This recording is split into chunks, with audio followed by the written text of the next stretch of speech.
അരവിന്ദ് കെജ്രിവാളിന്റെ നേരെയുണ്ടായ കല്ലേറ് ഡൽഹി നിയമസഭാ തെരഞ്ഞെടുപ്പിൽ പ്രചാരണ വിഷയമാക്കാൻ ആം ആദ്മി പാർട്ടി. എന്നാൽ പ്രതിഷേധിച്ചവരെ വാഹനമിടിച്ച് കൊലപ്പെടുത്താൻ ശ്രമിച്ചു എന്ന ആരോപണവുമായി ബിജെപിയും രംഗത്ത് വന്നു.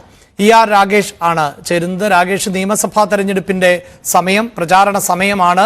പോളിംഗ് ബൂത്തിലേക്ക് ഡൽഹി എത്താൻ ഇനി ദിവസങ്ങൾ മാത്രമേ ഉള്ളൂ. അവിടെ വലിയ വെല്ലുവിളി ഉയർത്തണം ഇത്തവണ എന്നത് ബിജെപിയുടെ കൂടി ലക്ഷ്യമാണ്. ഇപ്പോൾ ഈ വിവാദം, കല്ലേറ് വിവാദം എങ്ങനെയാണ് മുന്നോട്ട് പോകുന്നത്?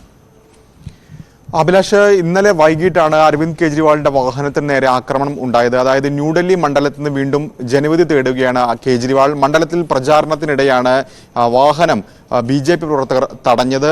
ഇതിനിടയിലാണ് ഒരു കല്ല് ഈ വാഹനത്തിന് മുകളിൽ വന്ന് പതിച്ചത്. ഇതിന്റെ ദൃശ്യങ്ങൾ ഇന്നലെ തന്നെ ആം ആദ്മി പാർട്ടി പുറത്തുവിട്ടിരുന്നു. ഇപ്പോൾ ഇന്ന് കൂടുതൽ തെളിവുകളുമായി ഇപ്പോൾ ആം ആദ്മി പാർട്ടി രംഗത്തെത്തിയിരിക്കുകയാണ്. മുഖ്യമന്ത്രി അതിഷി തന്നെയാണ് ഈ രണ്ടുപേരുടെ, അതായത് കേജ്രിവാളിനെതിരെ വാഹനം ആക്രമിച്ച രണ്ടുപേരുടെ ഫോട്ടോ പുറത്തുവിട്ടുകൊണ്ട് രംഗത്ത് വന്നിട്ടുള്ളത്. ഈ രണ്ടു പേർക്കും പർവേഷ് വർമ്മയുമായി അടുത്ത ബന്ധമുണ്ട്, അടുത്ത അനുയായികളാണ് എന്നാണ് ഇപ്പോൾ അതിഷി ആരോപിച്ചിരിക്കുന്നത്. ന്യൂഡൽഹി മണ്ഡലത്തിൽ കേജ്രിവാളിനെ എതിരിടുന്ന BJP സ്ഥാനാർത്ഥിയാണ് പർവേഷ് വർമ്മ.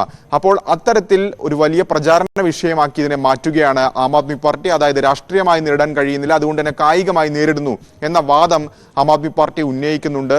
അതിഷി മാത്രമല്ല, മറ്റു പ്രധാനപ്പെട്ട നേതാക്കളൊക്കെ തന്നെ ഇന്ന് പ്രതികരണവുമായി രംഗത്ത് വന്നിട്ടുണ്ട്. ഇന്നലെ ഈ ദൃശ്യങ്ങളൊക്കെ തന്നെ ഇവർ സാമൂഹ്യ മാധ്യമങ്ങളിൽ പങ്കുവച്ചിരുന്നെങ്കിൽ ഇന്ന് കൂടുതൽ ആരോപണങ്ങളുമായി ഇവർ രംഗത്ത് വരികയാണ്. എന്നാൽ BJP ഇതിനോട് പ്രതികരിക്കുന്നത്, പർവേഷ് വർമ്മ പ്രതികരിക്കുന്നത്, വാഹനം, കേജ്രിവാളിന്റെ വാഹനം BJP പ്രവർത്തകരെ ഇടിച്ചു, അത് ചോദ്യം ചെയ്യുകയാണ് ഉണ്ടായത്.